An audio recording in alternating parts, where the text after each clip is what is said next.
Hi, hello, and we are back with the next video and moving right into it. I have a question from Sumbalina. If I have mispronounced your name, please let me know in the comment section. You guys know by now, I take it as a sign of respect to say your name correctly. So your question is how to answer the question, tell me about yourself, and how to answer the question, why do you think we should hire you? So same thing for you that I shared with Naveen. Tell me about yourself. I've answered that question in last week's Ask Me Anything. So I'll give you the link as well too, so that you can see the answer to that question. And so I answered it with Philip last week. And also, why do you think we should hire you? I answered that question with Sarah last week too. And so I'll link that up to you as well so that you can check out those videos. And if you have any other questions after you check out the video, please let me know. I'm here to help.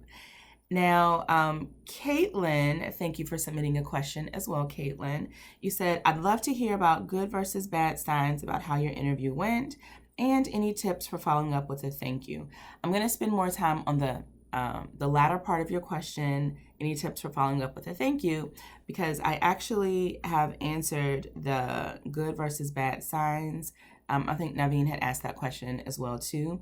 And I'm going to share with you a link. I did two of my most popular videos on the Career Success YouTube channel about both of those, and it goes in depth for you. So check those out and let me know if you have any questions. One of the videos is how to tell if your interview was garbage. I still can't say that without laughing, and because I don't like the title. And the next video is how to tell if your interview went exceptionally well. So both give you signs. Now, any tips for following up with a thank you? I actually also have a video for that as well too, but I'll go a little bit in depth, and I'll share the link. Let me just make a note. I'll share the link with you for that other video. I am a huge proponent in following up with thank you notes after the interview. As a matter of fact, one of the things that I say in this video is how to keep the conversation going after the interview is over. And one of the ways to keep the conversation going is through the thank you. And in your thank you note, you always thank a person for their time, because people are crazy busy. So opening the letter up by saying thank you for the time that you spent interviewing me. I had a great time getting to know you, the company. Also let them know or give a confirmation that you do believe that this could be a great fit for you and you're excited about the potential of the position. I want you to reference something vital that you learned, discovered, or that was it really stood out to you during the interview, and then follow up with a question about that thing. And so being able to say, hey, I appreciate it when you shared with me your experience with this product or process. And by the way, it led me to think and just ask another question out of full curiosity. And so about something that you know that my earring, about something that you know that they care about, and something that you care about as well too. And so by being able to ask that question, now it's not your same old mundane thank you. You're asking a question. You're keeping the conversation going. You're keeping the dialogue going. And so hopefully they'll see that question and they'll answer that question, and you guys can just keep conversing. That is a good thank you letter. Also, but make sure you keep your thank you letters very short and concise as well too. But another thing that I also recommend is if there's something that you wanted to clarify in a really, really, really concise way, using your thank you note to clarify. So being able to say, hey, I know that I said during the interview that I only had 2 years of experience in this area. I wanted to just clarify that I actually have 5 years of experience. I don't know why you would do that. I don't know why you would tell them the wrong amount of experience, but I digress. So that is the answer to your question, Caitlin. Thank you for submitting. The next question comes from Dr. Kamika. Thank you for submitting a question, Dr. Kamika. And your question is, could you tell me a few signs to know that the interview went well or is going well, please? Same thing for you as Caitlin. The link will be in this post for you to for that question. The next part of your question, you said, are the signs cultural? As I'm in Germany, and so reading and interpreting the signs are different to doing so in the English-speaking world, which is the UK or the US. Thank you. Yes, I do believe, and thank you for asking that question too. I do believe that signs of whether an interview went well or it didn't go well, it may have a level of cultural, there may be a level of cultural competence that's needed to be able to decipher whether an interview went well or not. One of the things that I always say to people is that no matter the signs, you will know that your interview went exceptionally well when you get that offer. Okay, nobody wants to hear that, but that is the only true fire sign, the only true sign that your interview actually went pretty well. But so going from a cultural standpoint, think about it this way: in some cultures, being nice doesn't mean that you're going to get the job. Someone being very, very nice to you, it just means that as a part of their culture, they're very, the way that they've grown up to present themselves to other people is being very nice and uber respectful and things of that nature. And so it may not be a sign that this interview went exceptionally well, that you're going to get the job. So to answer your question, yes. But also still pay attention to the video, because I'm still sharing with you some signs, specifically here in the US, that have gone to demonstrate that, yes, your interview went well or it did not go well. So thank you for submitting that question. And the next question comes from Federico. I think I pronounced that correctly. Federico. Okay. And so your question is how to excel in case study interviews. And so for those of you who may not have a full understanding of a case study interview, think about it this way.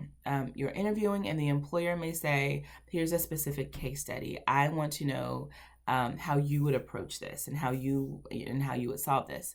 Something to understand about case study interviews is that what they really want to gain from you are really three things. Number one, they want to understand your methodology. So once you actually read this case study, being able to explain how you're thinking through this.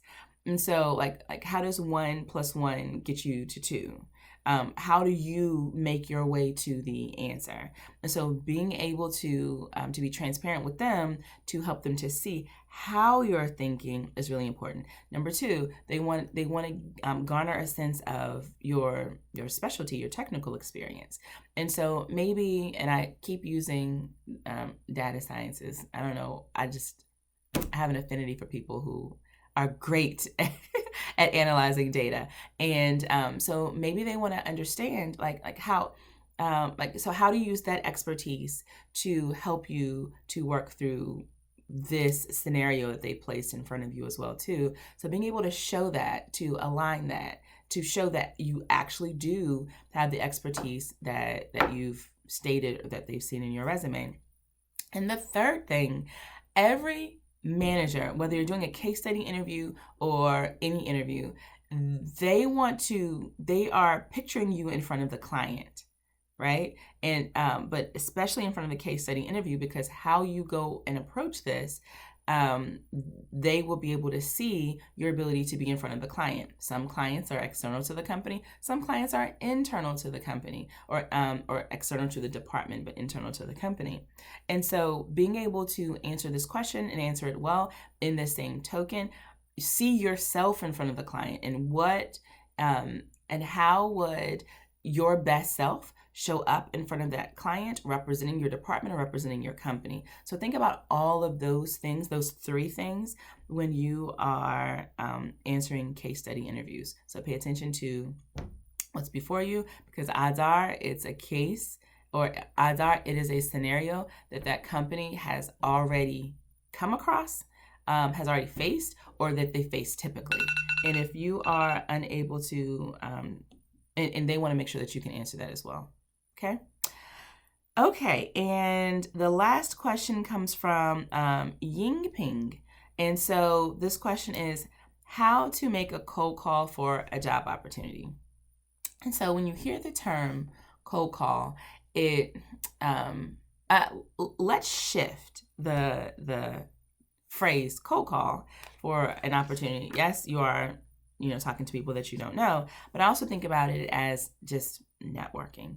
And through my program, the Offer Magnet Job Seeker program, I talk to people all the time about the importance of networking. It's not enough to apply to a position online, but you must also begin networking as well too. One of the best ways to network where it doesn't feel so much like a cold call, or doesn't feel like a cold call, is a warm introduction.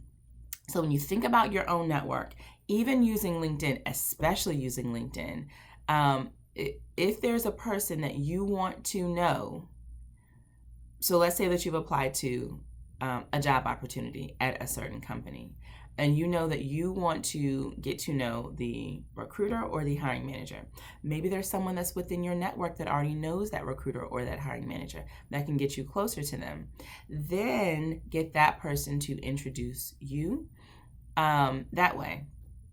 Or, but if you don't know, if the 6 degrees of separation, isn't really working in your favor, meaning you don't know someone that knows someone that knows the person that you're trying to get to, then another way is use LinkedIn. And so there are 2 types of people that I always say that after you apply to a position, to go out and see if you can find and introduce your own self to. One is the recruiter that's working on filling that position. If you cannot, sometimes the recruiter will actually say in their post that I'm working to fill this position. Introduce yourself to that recruiter. Being able to say, hello, my name is ... and I've already applied to this position. That's a key here, guys. Make sure that you've already applied to the position before you introduce yourself to anyone. And saying, hi, I'm Jennifer. I've applied to this position right here. I just wanted to reach out to introduce myself to you. And then ask if they have a moment where they can chat with you a little bit further. I was trying to think to myself if I had a video or a guide that's about introducing yourself through networking. I'll double check, and if I do, I'll put it below. I know that's one of the guides that I actually have within my program, that template on introducing yourself. So, but in the meantime, I will make sure that if I do have one, I'll put the link below for you. Okay, so it's all just networking. So either get someone to do a warm introduction, or you yourself just reach out to someone. And I find that LinkedIn is the easiest way, because people on LinkedIn are very used to getting messages from people. So I hope that helped. If it didn't, add another clarifying question in the comment section. If it did, then like or give a thumbs up to this, okay? All right, thank you guys. I'll be back for the next video in a second.